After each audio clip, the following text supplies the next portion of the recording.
ada yang paling di bawah, 3 yang paling di bawah. Kayu masih ada kekuatannya, tapi kalau rumput kering atau jerami sama sekali tidak ada kekuatannya. Jadi kerohanian itu terlalu tidak ada ketetapan. Itu karena tidak ada kesungguhan, tidak ada pergumulan, tidak ada berjuang. Mudah sekali terbawa kepada dosa, terbawa kepada keduniawian, terbawa kepada kesenangan jasmani, terbawa kepada tidak mau berkorban bagi Tuhan. Sehingga kerohanian itu dinilai seperti rumput kering. Kalau dibakar nggak usah pakai minyak, langsung aja terbakar. Inilah kerohanian banyak orang. Saudara-saudaraku, rumput kering juga menunjukkan umur yang sangat pendek. Itu sebabnya bagi kita ini adalah peringatan, atensi untuk mengingatkan kita supaya waktu yang singkat ini boleh berbuahkan yang indah, yang manis di hadapan Tuhan, yang menjadikan kita beruntung di hadapan Tuhan.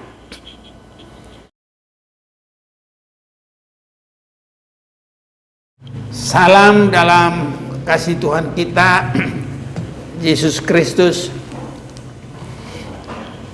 Kita akan membaca firman Tuhan sehingga kita semakin melihat bagaimana keadaan dunia dan bagaimana kita harus semakin bersikap. Dalam Yesaya pasal yang ke-40 ayat 6 sampai 8 ada suara yang berkata, berserulah, jawabku, apakah yang harus kuserukan? Seluruh umat manusia adalah seperti rumput, dan semua semaraknya seperti bunga di padang. Rumput menjadi kering, bunga menjadi layu apabila Tuhan menghembusnya dengan nafasnya. Sesungguhnya lah bangsa itu seperti rumput. Rumput menjadi kering, bunga menjadi layu, tapi firman Allah kita tetap untuk selama-lamanya. Jadi ada yang begitu rapuh, tapi ada yang sangat kuat. Kalau kita boleh membandingkan apa yang dikatakan sebagai rumput dan bunga ini bisa saja disebut hanya sehari. Nah, jadi rumput menjadi kering, bunga menjadi layu, itu dalam tidak waktu lama, tidak lama. Tetapi disebut bahwa firman Allah kita tetap untuk selama-lamanya. Jadi disebutkan manusia dalam ayat 7 tadi, kalimat terakhir, sesungguhnya lah bangsa itu seperti rumput. Terlalu banyak yang kita lihat menjadikan manusia seperti rumput. Kalau kita ikuti dari awal umur manusia itu ada di dalam waktu yang lama. Dalam kitab Kejadian pasal yang kelima, kalau kita baca ayat 26, dan Metusalah masih hidup 782 tahun setelah ia memperanakan Lamek, dan ia memperanakan anak lelaki dan perempuan. Jadi Metusalah mencapai umur 969 tahun, lalu ia mati. Jadi 969 itu 1000 dikurang 31. Ini saudara-saudaraku yang kekasih. Jadi untuk saat-saat sekarang umur manusia itu sudah terlalu singkat dibanding mulai dari awal. Jadi kalau kita memperhatikan di dalam Mazmur pasal 90, kita akan membandingkan semuanya. Mazmur 90, kita akan memperhatikan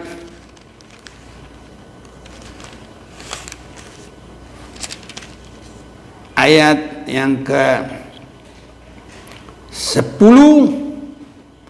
Masa hidup kami 70 tahun, dan jika kami kuat 80 tahun, dan kebanggaannya adalah kesukaran dan penderitaan, sebab berlalunya buru-buru dan kami melayang lenyap. Nah ini, jadi saudara-saudaraku, umur manusia semakin pendek. Dalam masa dari keturunan Adam itu masih rata-rata 900. Jadi kalau umur 100 itu ya seberapa itu ya. Jadi masih terlalu jauh saudaraku dibanding dengan apa yang kita lihat di sini dalam Mazmur pasal yang ke-90 ini. Sesungguhnya segala hari kami berlalu karena gemas-Mu. Kami menghabiskan tahun-tahun kami seperti keluh. Masa hidup kami 70 tahun. Dan jika kami kuat 80 tahun. Dan kebanggaannya adalah kesukaran dan penderitaan. Sebab berlalunya buru-buru dan kami melayang lenyap. Saudara-saudaraku yang kekasih, bahkan untuk mencapai 70 sekarang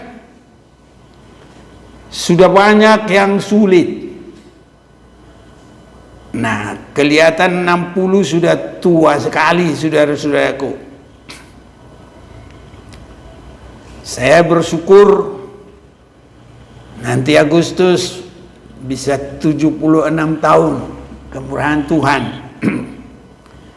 Apalagi kalau kita perhatikan masa pandemi, mulai daripada kita sudah perhatikan masa corona, sekarang masa Omikron, itu lebih memperpendek lagi umur manusia, sehingga benar-benar bagaikan rumput yang begitu mudah sekali rapuh, tidak ada kekuatan. Kalau pohon atau kayu masih, tapi ini ada suara yang berkata, berserulah. Jawabku, apa yang harus kuserukan? Seluruh manusia adalah seperti rumput, dan kalaupun ada semaraknya, hanya seperti bunga di padang. Rumput menjadi kering, bunga menjadi layu apabila Tuhan menghembuskannya dengan nafasnya. Sesungguhnya lah bangsa itu seperti rumput.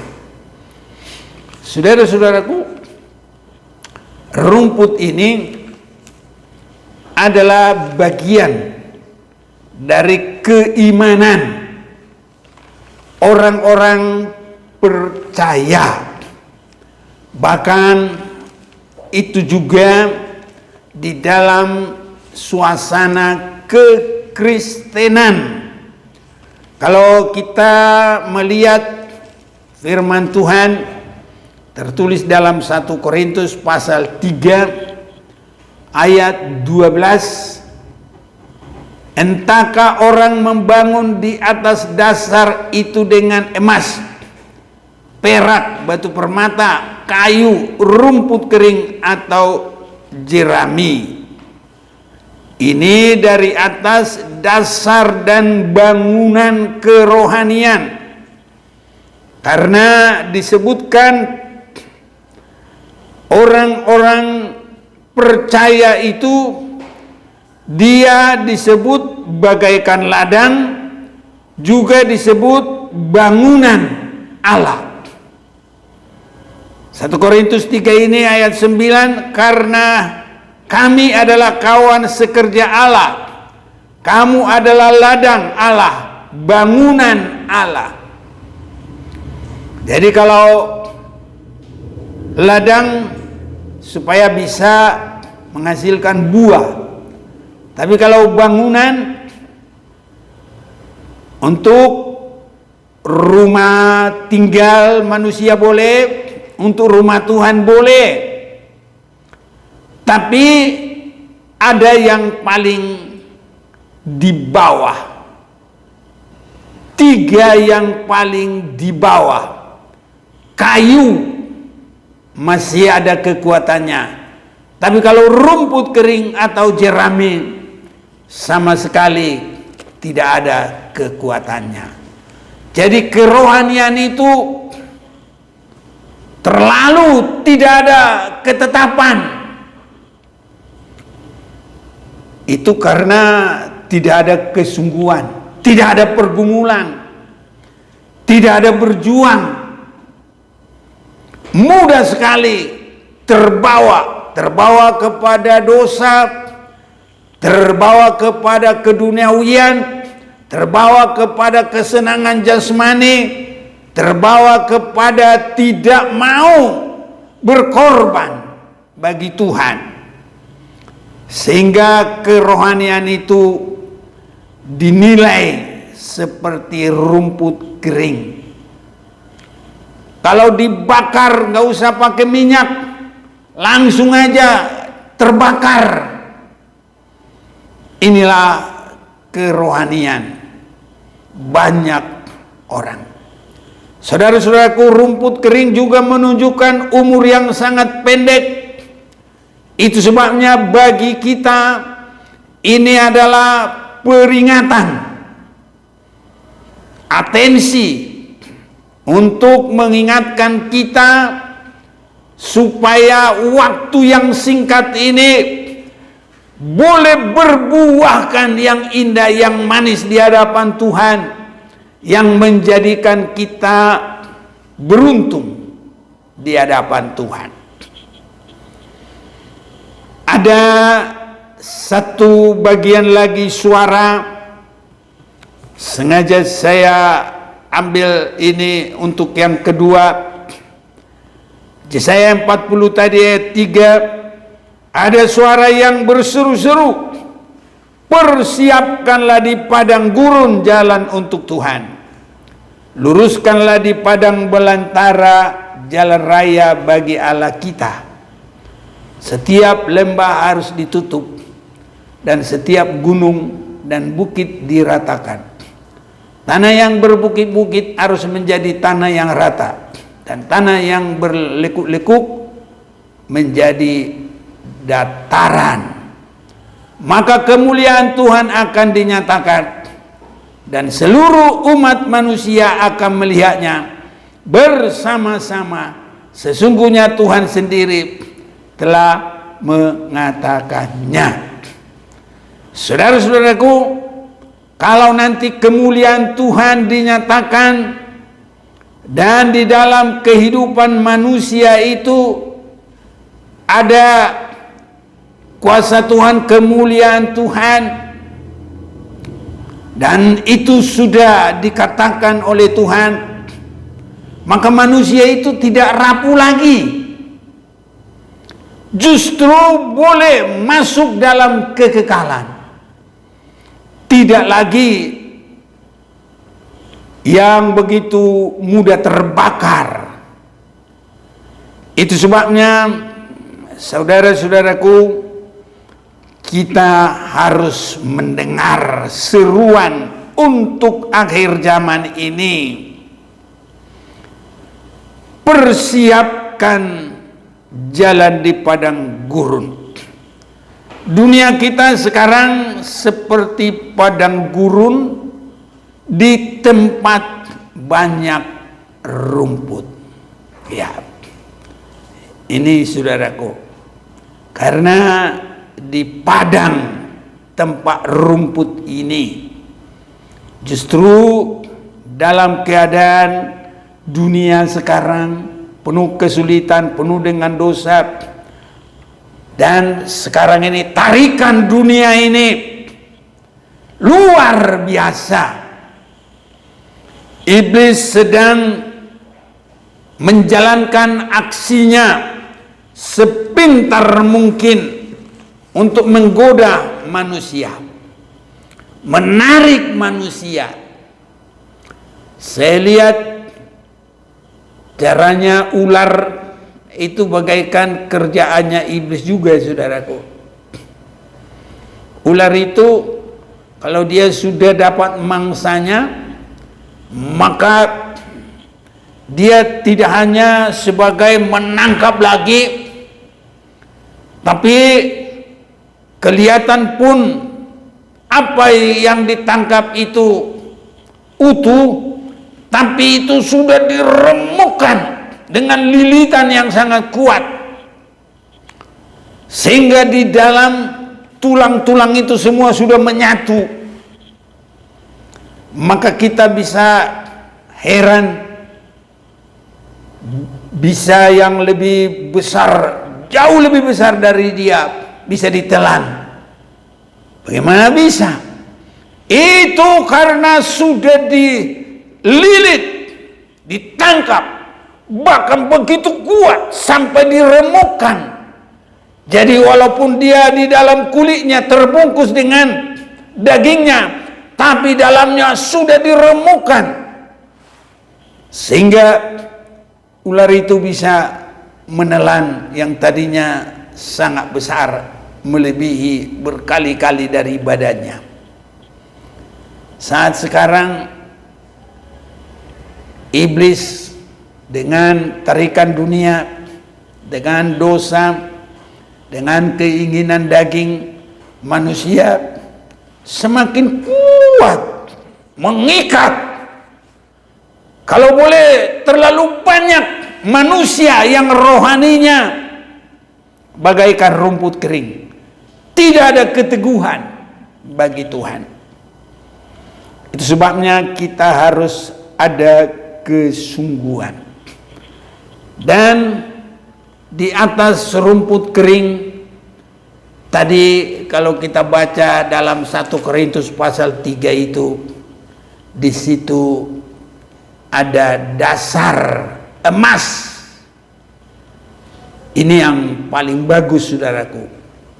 Di bawahnya perak dan di bawahnya batu permata. Itu ayat 12 tadi, 1 Korintus 3 ayat 12.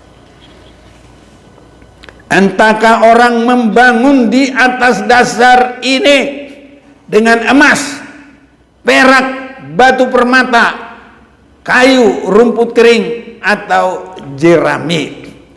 Jadi yang paling bagus itu adalah emas, saudara-saudaraku. Logam. Orang berkata logam mulia. Dan memang tempatnya emas itu di bangunan rumah Allah, apa yang disebut rumah Tuhan. Saudara-saudaraku, nah ini mulai dari ini semuanya bisa. Biar yang mau ngikuti bisa ikut. Nah, ini bangunan Allah. Dalam Keluaran 25 ayat 8 ini contoh yang dari surga. Nah, jadi kalau di sini masih banyak besi tembaga, termasuk ini ada juga tembaga, tapi mulai di sini emas dan sampai di sini emas. Kalaupun ada kayunya nggak kelihatan lagi karena sudah disalut luar dan dalam. Bagaimana itu boleh terjadi, saudara-saudaraku? Bukan rumput lagi. Itulah dari pertobatan yang benar. Dalam Yesaya 40 tadi ada suara berseru-seru, persiapkanlah di padang gurun jalan untuk Tuhan. Jadi menerima Tuhan menjadi juru selamat, penebus dosa, yang sudah rela meninggalkan kesetaraannya dengan Allah, mengambil rupa manusia, meninggalkan kealahannya selama mengerjakan keselamatan itu. Dia memang harus mati seperti domba yang tersembelih. Makanya banyak orang mengolok karena dia tidak tahu. Karena manusia itu ditebus oleh darah yang mahal. Yang bukan dengan perak, dengan emas, bukan dengan paksa, otoriter, kekuasaan Allah.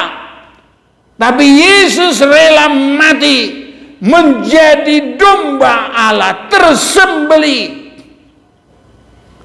Nah, ini enggak masuk di pikiran orang yang mengolok, sehingga mereka berkata Tuhannya mati, ketuhanannya ditinggal. Dia datang menjadi manusia. Nanti kalau sudah selesai proses penyelamatan, dia kembali lagi kepada kemuliaannya, dan saat di situ dia bukan lagi yang bisa asal dijamah oleh manusia. Jadi jalan yang bagi kita adalah yang dibuka oleh Yesus. Kita membuka hati, Yesus rela juga menjadi jalan. Ini saudara-saudaraku, itu sebabnya harus ada pertobatan yang baik. Lembah harus ditutup, jadi rata, saudaraku. Gunung dan bukit diratakan, tidak ada naik turun lagi, rata jalan Tuhan. Tanah yang berbukit-bukit harus menjadi tanah yang rata, dan tanah yang berlekuk-lekuk menjadi dataran. Jadi jalan orang benar itu kian hari kian baik, kian hari kian baik, kian hari kian terang, seperti fajar pagi sampai rembang matahari ini. Dan dalam rembang matahari di situ sudah dapat kemuliaan Tuhan. Saudara-saudaraku, supaya kita menjadi emas dalam pertobatan itu, jangan seperti rumput muda, ya, lemas, muda, berubah. Harus setia. Di situ emas. Emas itu di lumpur, ya emas juga. Emas itu di api, emas juga. Jadi saudaraku, harus ada ketekunan, kesetiaan kita. Jadi bukan lagi rumput. Ada yang sudah dimuliakan Tuhan. Dan inilah nanti persekutuan kita dengan Yesus Kristus. Dan saudara-saudaraku, kalau dalam gambar yang tadi, kalau itu adalah tabut perjanjian, petinya adalah manusia yang sudah disalut oleh emas. Tidak ada lagi nampak kemanusiaan, kedagingan yang bersifat tabiat rumput, tapi yang ada adalah kehidupan Yesus Kristus. Ini saudara-saudaraku, kalau kita mau masuk sedikit dalam sejarah, sebagai puncak dari kerohanian itu adalah kalau Yesus sudah menyelesaikan semua pekerjaannya dalam umurnya yang ke-33, diperkirakan 33,5 itu selesai semua, maka puncak kerohanian itu terus berjalan sampai sekitar tahun 100. Pada saat itu anak-anak Tuhan biar menderita, biar apapun, tetap teguh, tetap setia. Sampai ada yang dipancung, ada yang dimasukkan di penggorengan, ada yang dimasukkan di kayu yang dibolong baru digergaji dari atas. Bermacam-macam, saudara-saudaraku, ya, termasuk juga dibuang seperti Yohanes di Pulau Patmos. Tetapi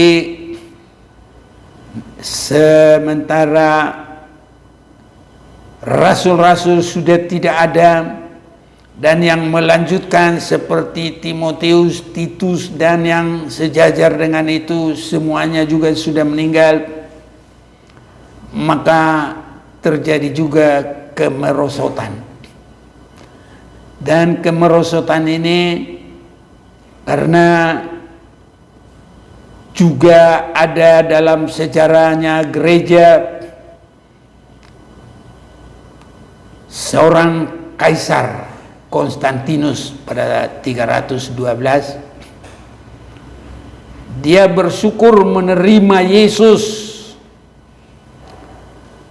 Waktu dia kembali berperang, kalau mau menang harus dengan ini, ada tanda salib. Dan dia menerima Tuhan. Di dalam sukacitanya, dia ingin semua mengalami kuasa Tuhan. Tapi tidak segampang itu. Orang harus benar-benar meratakan bukit, meluruskan yang bengkok-bengkok, harus menutup lubang-lubang, harus datar, harus lurus. Pertobatan yang benar. Tapi pada tahun 312, Kaisar Konstantinus sebenarnya dari awalnya bagus supaya semua mengalami kuasa Tuhan. Dijadikanlah Kristen itu agama negara. Tapi tidak semuanya terbuka hati, tapi ada yang terpaksa. Sehingga yang penting dia masuk di dalam, beres urusan, tidak pun bertobat. Dan ini saudara-saudaraku, Dan ini boleh terjadi sampai kepada 600 tahun. Nah, ini atau sampai tahun 600. Saudara-saudaraku, kekristenan itu sudah seperti rumput. Tidak ada lagi yang baik. Karena semua sudah diatur oleh manusia. Tidak lagi dipimpin Roh Kudus. Tidak lagi pertobatan yang benar. Bahkan orang mengaku dosa kepada pemimpin. Mau dapat keselamatan surat dari manusia. Ini. Sehingga dengan adanya juga agama baru sekitar abad ke-6 itu, ya dari Kristen ini ya banyak saja lah keluar. Nah, tidak suka lagi dengan cara itu. Jadi dari tahun 600 itu mulailah berkurang, bukan hanya dalam iman, dalam kuantitas. 900 tahun kemudian mulailah Martin Luther harus kembali kepada anugerah, harus kembali kepada firman Tuhan, hanya dengan iman, bukan dengan jalan manusia. Itu pada tahun 1517 kira-kira begitulah saya ingat.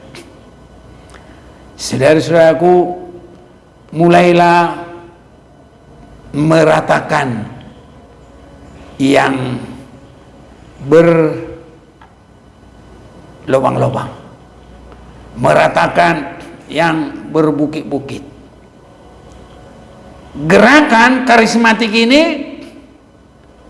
itu baru sekitar 1940 sekian, saudaraku. Iya, itu. Jadi masih baru.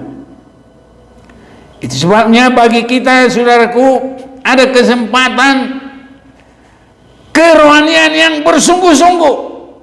Jangan yang bermain-main. Harus bagaikan emas. Setia, teguh, tidak gampang goyah. Karena situasi sekarang, iblis sedang melancarkan kekuatannya, dan kita sedang menghadapi banyak kesulitan. Dalam kitab Wahyu kita mulai memasuki pembukaan meterai. Kita memasuki pencurahan bokor. Nah, itu kesulitan-kesulitan bagi dunia. Kita memasuki peniupan sangkakala. Ini saudara-saudaraku yang kekasih.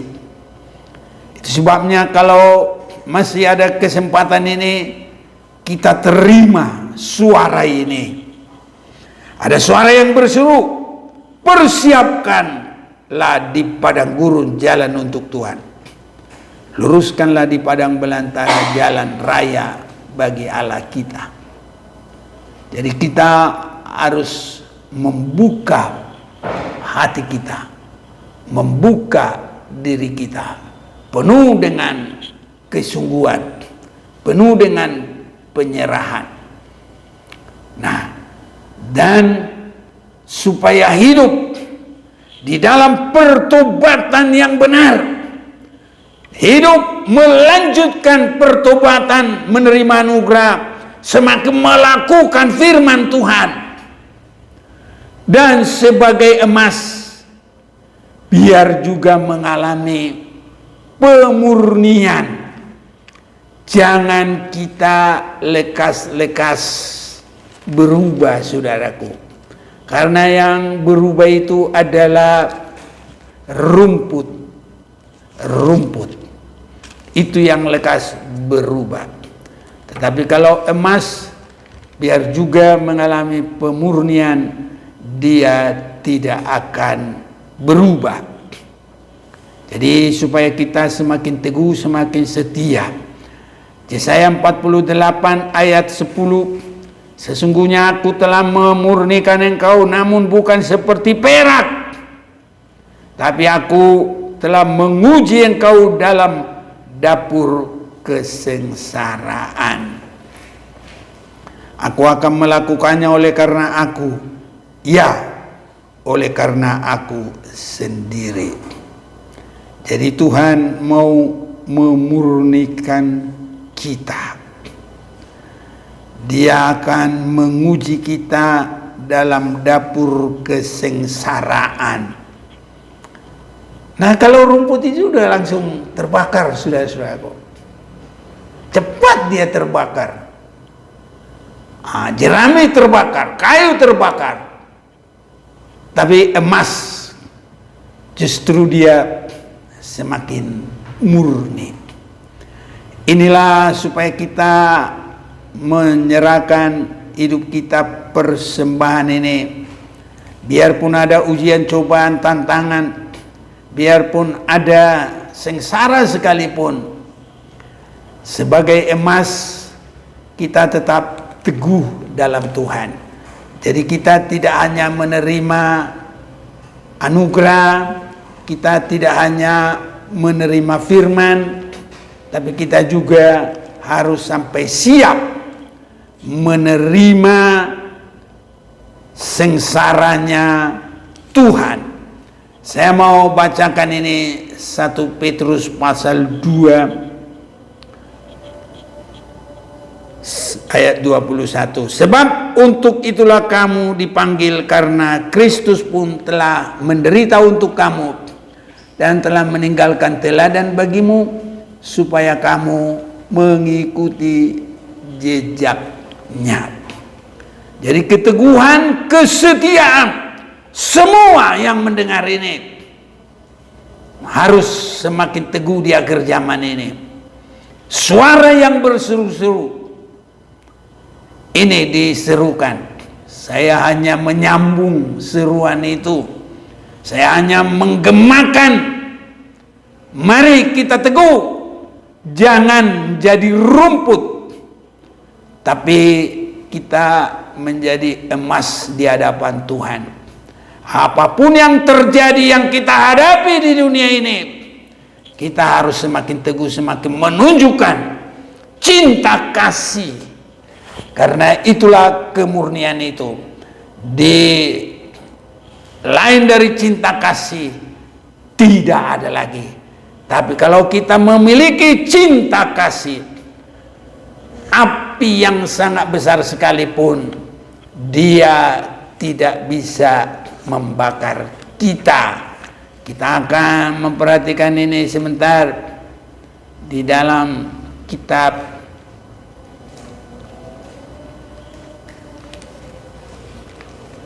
Kidung Agung pasal yang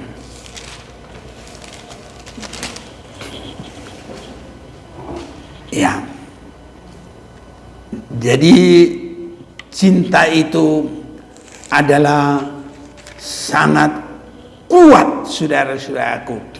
Pasal 8 ayat yang ke-6 mulai.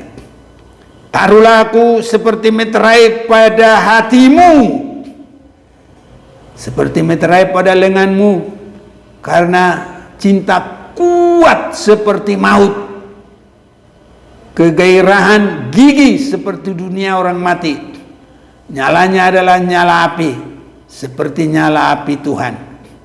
Air yang banyak tidak dapat memadamkan cinta. Sungai-sungai tidak dapat menghanyutkannya. Sekalipun orang memberi segala harta benda rumahnya untuk cinta, namun ia pasti akan dihina. Jadi cinta adalah, saudara-saudaraku, emas yang murni, yang tidak berubah. Keteguhan, kesetiaan, ya, jadi tidak bisa bergoyah, saudara-saudaraku. Biar ini kita persembahkan, kita mohon kekuatan, biar Tuhan tolong kita. Apapun yang terjadi di akhir zaman ini, biar kita tetap bagaikan emas yang murni. Mari kita mau datang kepada Tuhan.